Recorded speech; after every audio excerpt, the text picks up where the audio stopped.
আমরা পদার্থের যান্ত্রিক গুণাগুণ চ্যাপ্টারে ম্যাথমেটিক্যাল প্রবলেমগুলো সলিউশন করছিলাম। তো আজকে আমরা আরেক টাইপের ম্যাথমেটিক্যাল প্রবলেমগুলো সলিউশন করব। তো তার জন্য আমরা একটা বোর্ডে একটা চিত্র রাখছি দেখো। তো এই অঙ্কটা এবং এই অঙ্কের মতো যে অঙ্কগুলো আছে আমরা সেইগুলো আজকে সলিউশন করবো ইনশাআল্লাহ। তো দেখো আমাদের এই অঙ্কটার প্রশ্নটা হচ্ছে এরকম যে নিচের চিত্র হতে, এই চিত্রটা দেওয়া আছে, নিচের চিত্র হতে যে মোট দৈর্ঘ্যের পরিবর্তনের পরিমাণ বের করো বা মোট বিকৃতির পরিমাণ বের করো। তো মোট বিকৃতি বলতে অ্যাকচুয়ালি দৈর্ঘ্যের পরিবর্তন কতটুকু সেটা বোঝে। মোট বিকৃতির বা মোট দৈর্ঘ্যের পরিবর্তনটা বের করো, যেখানে প্রতিটা এই প্রতিটা সেকশনের ক্ষেত্রফল দেওয়া আছে 10 বর্গ সেন্টিমিটার এবং ইয়ং এর গুণাঙ্ক দেওয়া আছে হলো 0.8 × 10⁻³ টন পার সেন্টিমিটার স্কয়ার। তাহলে দেখো এই টাইপের অঙ্কগুলো করতে হলে আমাদের যেটা করতে হবে সেটা হচ্ছে যদি একটা সেকশন যদি দেওয়া থাকতো এইভাবে, যে একটা এইভাবে মনে করে দেওয়া আছে 5 টন বল, এদিকেও 5 টন বল, তাহলে কোনো সমস্যা ছিল না অঙ্কগুলো করতে।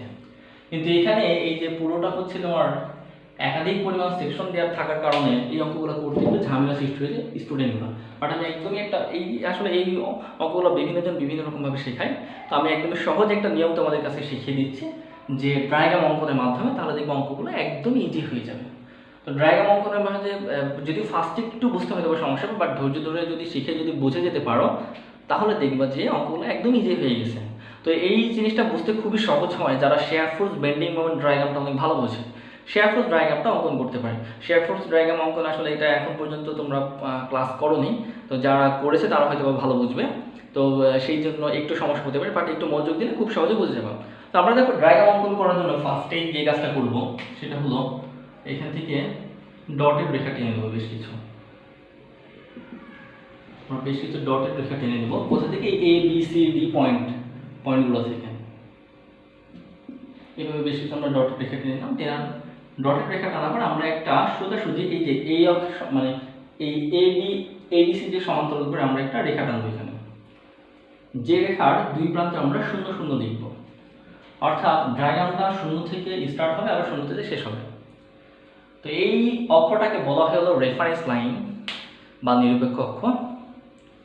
তো এই অক্ষের হচ্ছে উপরের দিকে যদি কোনো মান থাকে সেটা প্লাস ধরা হয়, আর নিচের দিকে কোনো মান থাকলে মাইনাস ধরা হয়। ব্যাপারটা কিছুটা এরকম, একটা এক্স অক্ষ একটা ওয়াই অক্ষ। আমরা জানি এক্স অক্ষের উপরের দিকে কোনো কিছু ওয়াই এর জন্য প্লাস আর নিচের দিকে কোনো কিছু মাইনাস। ব্যাপারটা কিছুটা এরকম। এনিওয়ে, তো এখন আসো আমরা এই ডায়াগ্রামটা কিভাবে অঙ্কন করব। যদি কোনো একটা পয়েন্টে লোড যদি চাপা, কোনো একটা সেকশনে যদি টানা বল যদি হয়, তাহলে টানা বল হতে পারে রেফারেন্স লাইনের উপরের দিকে চিত্রটা হবে ডায়াগ্রামটা, আর যদি চাপা বল হয় তাহলে হবে নিচের দিকে। টানা বল কোনটা, চাপা বল কোনটা?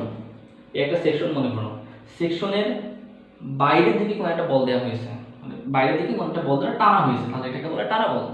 আর যদি বলের ডিরেকশন বাইরের দিকে না থেকে তীর চিহ্নের মাথাটা যদি ভেতর দিকে থাকে তাহলে আমরা তাকে বলতাম চাপা বল। আচ্ছা, তোমাদের কাছে প্রশ্ন করি, এই বলটা কি বল? এই এ পয়েন্টের জন্য ডেফিনেটলি এটা একটা টানা বল, যেহেতু বাইরের দিকে ডিরেকশন আছে। তো সহজ ভাষায় একটু বলে দিই, টানা বল চাপা বল যদি নাও চেনো, যদি বলের ডিরেকশন যদি কোনো একটা পয়েন্টে বলের ডিরেকশন যদি বাম দিকে যদি থাকে, তাহলে পারে এই ডায়াগ্রামের বর্তমান যে মানটা থাকবে সেই মানের সাথে ওই বলের মানটা যোগ করতে হবে এবং তা উপরের দিকে উঠাতে হবে। অর্থাৎ বলের ডিরেকশন যদি বাম দিকে যদি থাকে কোনো একটা পয়েন্টে, তাহলে ওই পয়েন্টে চিত্রটাকে উপরের দিকে তুলতে হবে। আর যদি ডান দিকে থাকে তাহলে নিচের দিকে নামাতে হবে। কোথা থেকে? বর্তমান অবস্থান থেকে। এখন আসুন আমরা স্টার্ট করবো কোথা থেকে বলতো? এই জায়গা থেকে। এখন বলবো বর্তমান অবস্থান কোথায়? এই 0 পয়েন্টে। তাহলে এখন বর্তমান অবস্থান 0 পয়েন্টে, আবার বর্তমান ভ্যালু হচ্ছে 0, বলের মানও 0। এখন আসুন এই বলটা কোন দিকে কাজ করছে? বাম দিকে কাজ করছে, লেফট হ্যান্ড সাইডে কাজ করছে। যদি বাম দিকে যদি কাজ করে তাহলে বর্তমান যেই মানটা সেই মানের সাথে এই বলটা যোগ করতে হবে এবং যোগ করলে যেই ভ্যালু পাওয়া যাবে সেই ভ্যালুটা দ্বারা উপরের দিকে আনুপাতিক অনুসারে তুলতে হবে। কত পেলাম আমরা? 5 পেলাম, ধরলাম 5। এখানে কত? 5 টন। এটি দ্বারা কিন্তু টন বোঝাচ্ছে, 5 টন। আবারও বলছি যে বর্তমান যে ভ্যালুটা আমরা পাবো স্টার্ট করেছি কোথায়? এই জায়গা থেকে। বর্তমান ভ্যালু কত? 0। 0 এর সাথে যদি বাম দিকে বল কাজ করে তাহলে প্লাস করব ভ্যালুটা, আর ডান দিকে বল কাজ করলে মাইনাস করব। আর যদি বাম দিকে বল কাজ করে প্লাস করে যে ভ্যালুটা পাবো সেই ভ্যালুটা উপরের দিকে তুলবো, কোথা থেকে? বর্তমান অবস্থান থেকে উপরের দিকে তুলবো। আর যদি মাইনাস করতাম তাহলে কোথায় নামতো? নিচের দিকে নামতো। আশা করি ব্যাপারটা এবার ভালো করে বুঝছো। এখন আসে কথা বলতে এই যাবে। এরপর আরেকটা বৈশিষ্ট্য হচ্ছে, যদি কোনো বল না থাকে কোথাও কোনো একটা পয়েন্টে তাহলে সোজাসুজি চলে যাবে। যতক্ষণ না নতুন কোনো একটা বলের পয়েন্ট পাবে ততক্ষণ পর্যন্ত সোজাসুজি যাবে, অর্থাৎ বলতে পারো এই রেফারেন্স লাইনে সমান্তরালে যাবে। আচ্ছা বলো, এই জায়গায় কোনো বল আছে? এখানে বল আছে, এখানে বল আছে? বল নাই। বল আছে কোথায় বলো তো? এই যে এই বি পয়েন্টের জায়গায় বল আছে। তার মানে বি পয়েন্টের আগ মুহূর্ত পর্যন্ত একটু সোজাসুজি চলে যাবে।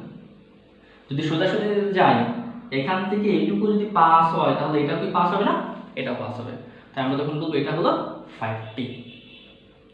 অর্থাৎ বলতে পারি যদি যতক্ষণ না কোনো বল পাওয়া যাবে ততক্ষণ পর্যন্ত এই যে এই বলটা কোনো পরিবর্তন হবে না, হয় সোজাসুজি চলে যাবে এখানে, যতক্ষণ না নতুন কোনো একটা বলের পয়েন্ট পাওয়া যাবে।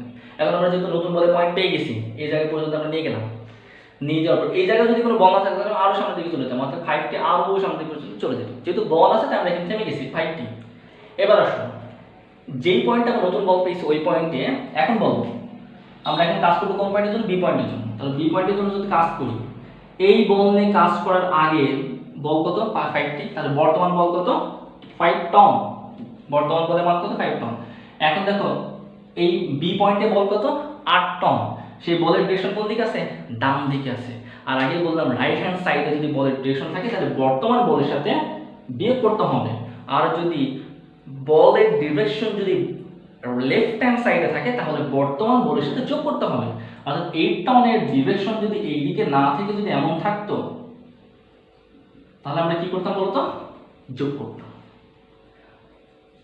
আর যদি কিন্তু আমার আছে কি বলতো? বাম দিকে বলের ডিরেকশন, সো আমরা কি করলাম? বিয়োগ করলাম। কার সাথে? এই বর্তমান ভ্যালুর সাথে। বিয়োগ করে কত হলো? -3। বিয়োগ করে হলো কত? -3। আবার আরেকটা কথা হচ্ছে, বলের ডিরেকশন যদি হলো ডান দিকে যদি থাকে তাহলে কি হবে? বর্তমান স্থান থেকে, এখন বর্তমান স্থান কোথায়? এখানে।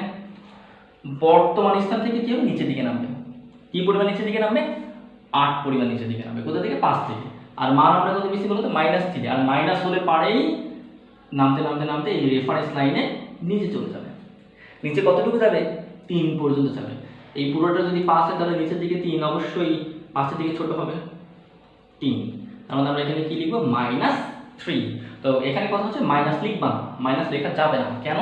কারণ এই নিচের দিকে রেফারেন্স লাইনের নিচের দিকে লিখছো মানেই এটা বোঝা যাচ্ছে যে এখানে মাইনাস।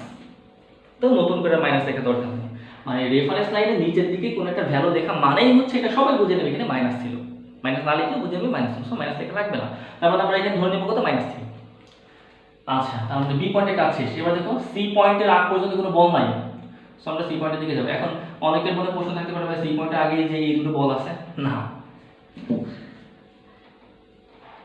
আচ্ছা মনে করো আমার এই আঙুলটা ধরে তুমি টান দিচ্ছ এইভাবে, কিন্তু আঙুলটা যদি খুব অত্যাধিক পরিমাণ যদি জোরে টানো, এই আমার হাতের কোথায় হাড় ভাঙবে বলো তো?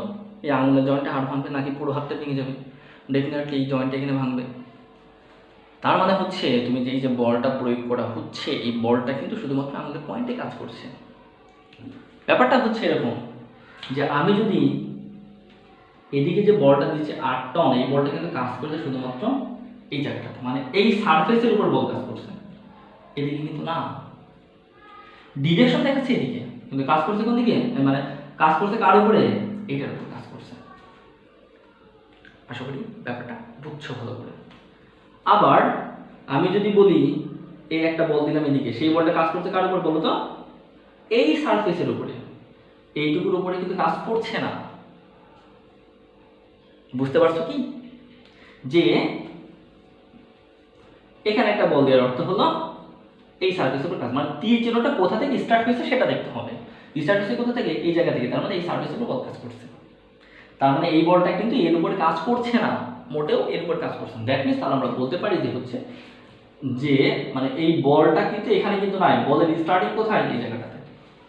সো আমরা বলবো এই বলটা কাজ করছে এই সারফেসে আর এই বলটা কাজ করছে এই সারফেসে, সো এর মাঝখানে কোনো বল নাই। আর বল না থাকলে কি একদম সোজাসুজি চলে যাবে? সোজাসুজি চলে যাবে, কত থাকবে 3 থাকবে, আর এখানে 3 মানে -3, বুঝে না -3, তার মানে আমরা এখন বর্তমান ভ্যালু কত পেলাম -3। আমরা সি পয়েন্টে আবার নতুন বল পাচ্ছি, তো সি পয়েন্টে নতুন বল পাচ্ছি, এই বলের ডিরেকশন কোন দিকে, ডান দিকে, সরি বাম দিকে, লেফট হ্যান্ড সাইডে। তো লেফট হ্যান্ড সাইডে বল থাকলে কি করব, যোগ করব, যোগ করে ভ্যালু পেলাম কত -1। আর মাইনাস ভ্যালু মানে কি রেফারেন্স লাইনের নিচের দিকে, আর বাম দিকে বল কাজ করা মানে কি বলতো, উপর দিকে ওঠা। বর্তমান অবস্থান থেকে বাম দিকে বল কাজ করা মানে বর্তমান অবস্থান থেকে উপরের দিকে ওঠা। বর্তমান অবস্থান কোথায়, এখানে। আর 2 পরিমাণ বল কাজ করলে তাহলে কোন দিকে যাবে, উপরের দিকে, যেহেতু বাম দিকে বল কাজ করছে। 2 এই যে নিয়ে গেলাম, নিয়ে যাওয়ার পর কোথায় পেলাম, এই জায়গাটা ধরলাম 2 হচ্ছে এখানে। এখানে কত, এই জায়গায় কোনো বল কাজ করছে না, তাই সোজাসুজি চলে যাবে। ও সরি 2 তো না, এখানে হচ্ছে কত হলো মানে হচ্ছে 2 পরিমাণ উপরের দিকে তুলবো। তো 2 পরিমাণ যদি উপরের দিকে তুলি তাহলে বিয়োগ করে কত হলো, এখানে ছিল কত -3, -3 এর সাথে 2 যোগ করব, যেহেতু বাম দিকে বল কাজ করছে, কত পেলাম -1। তার মানে 2 পরিমাণ যদি উপরের দিকে যদি তুলি তাহলে আমরা কত পাবো, এখানে 1 পাবো, -1 পাবো, বাট মাইনাস লেখা লাগবে না। এবার কি করব, এদিকে কোনো বল কাজ করছে না, সো আমরা সোজাসুজি চলে যাব। সোজাসুজি যাওয়ার পরে এখন আসো বর্তমান এই জায়গায় ভ্যালু কত, -1, বর্তমান ভ্যালু কত, -1। এখন এই 1টি বলটা কোন দিকে কাজ করছে, বাম দিকে কাজ করছে, সো বাম দিকে কাজ করা মানে কি প্লাস, আর প্লাস করে ভ্যালু কত পাবো, 0। তো 0 পাওয়ার অর্থ কি, এই জায়গা থেকে আবার বাম দিকে বল কাজ করলে কোন দিকে উঠে যাবে, উপরের দিকে উঠবে। কোথা থেকে, বর্তমান অবস্থান থেকে। বর্তমান অবস্থান কোথায়, এখানে। এই জায়গা থেকে উপরের দিকে তুললে কোথায় হয়, 0 থেকে। এই যে ডায়াগ্রাম আঁকানো শেষ। এবার তোমাকে যেটা করতে হবে, রেফারেন্স লাইনের উপরের দিকে বক্সগুলো হবে প্লাস, নিচের দিকে বক্সগুলো হবে মাইনাস। এটা হবে প্লাস, এটা মাইনাস, এটা মাইনাস। নিচের দিকে যা থাকবে সব মাইনাস, উপরের দিকে যা থাকবে সব প্লাস। এইগুলো দ্বারা কিন্তু আমি কোনো মাইনাস বসাইনি। 3 তারপরে যে এখানে 1 ছিল, এই 1 এ মাইনাস বসাইনি, কারণ এই জায়গায় মাইনাস বসালে উঠে যায়। এনিওয়ে, এই ডায়াগ্রাম আঁকানো শেষ হলে এবার তোমাকে কি করতে হবে, মোট বিকৃতি পরিমাণ বের করতে হবে। এবি সেকশনে বিকৃতি, মোট বিকৃতি কত হবে, এখানে মোট বিকৃতি বলতে হচ্ছে মোট দৈর্ঘ্য পরিবর্তন। দেখো এই সেকশনে একটা দৈর্ঘ্য পরিবর্তন হবে, এই সেকশনে একটা দৈর্ঘ্য পরিবর্তন হবে, এই সেকশনে একটা দৈর্ঘ্য পরিবর্তন হবে, 3টা সেকশনে দৈর্ঘ্য পরিবর্তন হবে। তাহলে মোট হলো দৈর্ঘ্য পরিবর্তন কত, মোট দৈর্ঘ্যের পরিবর্তন ইকুয়াল টু এবি সেকশনের দৈর্ঘ্যের পরিবর্তন প্লাস বিসি সেকশনের দৈর্ঘ্যের পরিবর্তন প্লাস সিডি সেকশনের দৈর্ঘ্যের পরিবর্তন। ওকে, প্লাস হওয়াটাই স্বাভাবিক ছিল, কিন্তু সবগুলো ক্ষেত্রে প্লাস হবে না। প্লাস হবে না মাইনাস হবে কোনটা, সেটা ডিপেন্ড করবে এই ডায়াগ্রামের উপরে। আচ্ছা, এবি সেকশনের জন্য ডায়াগ্রামটা কি প্লাস আসছে না মাইনাস আসছে, প্লাস আসছে। এবি সেকশনের ডায়াগ্রাম কোনটা, এটা প্লাস আসছে, তাই এবি সেকশনের জন্য আগে প্লাস, তো আগে প্লাস না দিলে হবে। এবার দেখো তো বিসি সেকশনের জন্য ডায়াগ্রামটা মাইনাস আসছে না প্লাস আসছে, মাইনাস আসছে, সো এই জায়গায় লিখতে হবে হলো মাইনাস। আবার সিডি সেকশনের জন্য ডায়াগ্রাম কোনটা, এটা এই যে এইটুকু হলো সিডি সেকশনের ডায়াগ্রাম। সিডি সেকশনের জন্য কি আসছে, মাইনাস আসছে না মাইনাস আসছে, সো এখানে মাইনাস। দ্যাট মিন্স এই প্লাস দ্বারা বোঝায় এবি সেকশনটা টেনশনে মানে টানে ছিল, বিসি সেকশনটা চাপে ছিল, সিডি সেকশনটা চাপে ছিল। কারণ টানে যদি কোনো একটা সেকশন উপর টান বল কাজ করে তাহলে দৈর্ঘ্য বৃদ্ধি পাবে, আর বৃদ্ধি পাওয়া মানে প্লাস। আর যদি হচ্ছে কোনো একটা সেকশনের উপর যদি চাপে বল কাজ করে তাহলে দৈর্ঘ্য হ্রাস পাবে, আর দৈর্ঘ্য হ্রাস পাওয়া মানে হচ্ছে মাইনাস। ওকে, এবার আমাকে কি করতে হবে, এবার আমাকে যেটা করতে হবে সেটা হচ্ছে এখান থেকে এল এর ফর্মুলাটা বসাতে হবে। তো আমরা এল এর ফর্মুলা কি জানি, যে E equal to F L ভাগ এ এল। তো এখানে এফ না বলে আমরা অনেকে পিউ বলি, কোনো সমস্যা নেই, পিউ বলতে কোনো প্রবলেম নাই। বা এল সমান কত হবে বলতো, পি এল ভাগ এ ই, পি এল ভাগ এ ই। এটা তো এল এর ফর্মুলা, ঠিক আছে। তাহলে আমরা এল বের করতে, তাহলে এল এ বি এর জন্য এল এর ফর্মুলা কি হবে বলতো, এ বি এর জন্য ফর্মুলা হবে P A B.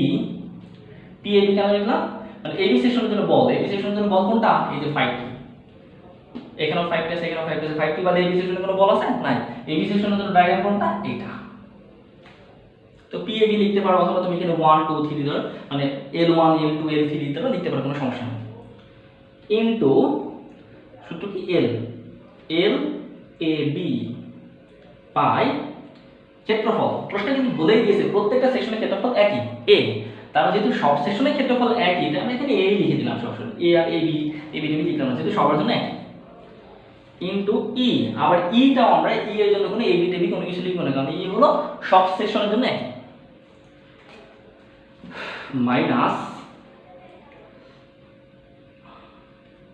PVC into L BC by A into E minus PCD into LCD by A into E. Okay, ফর্মুলাটা লেখা শেষ। এখন আমাকে কি করতে হবে বলতো, যা শুধু ভ্যালুগুলো বসাতে হবে, বসালে আমার অঙ্কগুলো শেষ। তো ভ্যালু বসানোর জন্য আমি যেটা আসলে জায়গা নাই, তো ভ্যালু বসানোর জন্য আমি এই জায়গা থেকে এখানে দিয়ে ভ্যালু বসালাম, বুঝে নিও আর কি। এল ইকুয়াল টু, আচ্ছা এই জায়গায় দেখো তো 1/AE কমন আসছে না, 1/AE কমন চলে আসছে। তো 1/AE কে যদি কমন যদি নিয়ে নাও তাহলে কি হয় দেখো তো, 1/AE। আশা করি সবাই কমন নিতে পারো, যেহেতু নিচে সবার নিচে 1/AE আছে, আমরা কমন নিলাম। তো কমন নিলে কি থাকে বলো তো, থাকে হচ্ছে PAB into LAB plus, sorry minus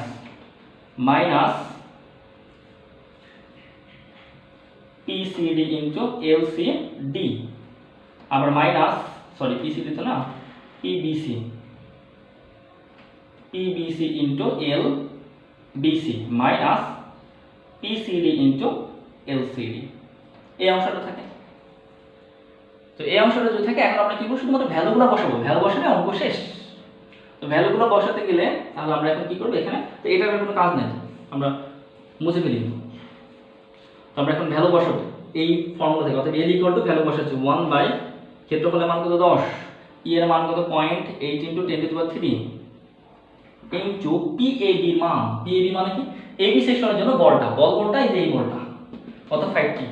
AB সেকশনের জন্য ডায়াগ্রাম কোনটা, এইটুকু, অর্থাৎ এটা হচ্ছে এবি, এটা সি, এটা ডি। এবি সেকশনের জন্য ডায়াগ্রাম এটা, এর জন্য বল কত 5 টন। দ্যাট মিন্স আমরা এখানে লিখব 5 এবি ইন্টু এলবি। এবি এর জন্য ডায়াগ্রামের দৈর্ঘ্য কত 60 সেন্টিমিটার, 60 মাইনাস পিবিসি, বিসির জন্য ডায়াগ্রাম কোনটা, এটা, আর এটা কত 3 ইন্টু, এখানে -3 কিন্তু বলা যাবে না, আবার বলছি -3 কিন্তু বলা যাবে না, মাইনাস এখানে যদি মাইনাস সহ লিখো তাহলে কিন্তু সমস্যা। এই মাইনাস দ্বারা অ্যাকচুয়ালি বোঝায় নিচের দিকে আছে, মাইনাস কিন্তু দিয়ে দিছি এটা, সো তার জন্য নতুন করে রেখে মাইনাস বসানো যাবে না। 3 ইন্টু এল এর মান কত 100 মাইনাস পিসিডি, সিডির জন্য ডায়াগ্রাম কত 1 ইন্টু এল এর মান কত 120। এবার ক্যালকুলেটর ইউজ করো, ক্যালকুলেটর ইউজ করলে তুমি সরাসরি এখান থেকে ভ্যালুটা পেয়ে যাবে, আর সরাসরি এখান থেকে যে ভ্যালুটা পাবো সেটা হবে হচ্ছে আমার এখানে মোট বিকৃতি পরিমাণ। তা আমি আর এখানে এই জিনিসটা করে দেখাচ্ছি না, এখান থেকে বের করে নিও, যে ক্যালকুলেটর টিপ দিলে একটা ভ্যালু পাবো, ওই ভ্যালুটা হবে হলো এখানে বিকৃতি মান। আসলে বুঝছো যে এই টাইপের অঙ্কগুলো কিভাবে করতে হয়, ইভেন ডায়াগ্রাম অঙ্কদের নিয়মটা। তো আমরা এখানে আরেকটা অঙ্ক দেখব, এই অঙ্কটা ব্যতীত আমরা আরেকটা অঙ্ক দেখে ফেলবো।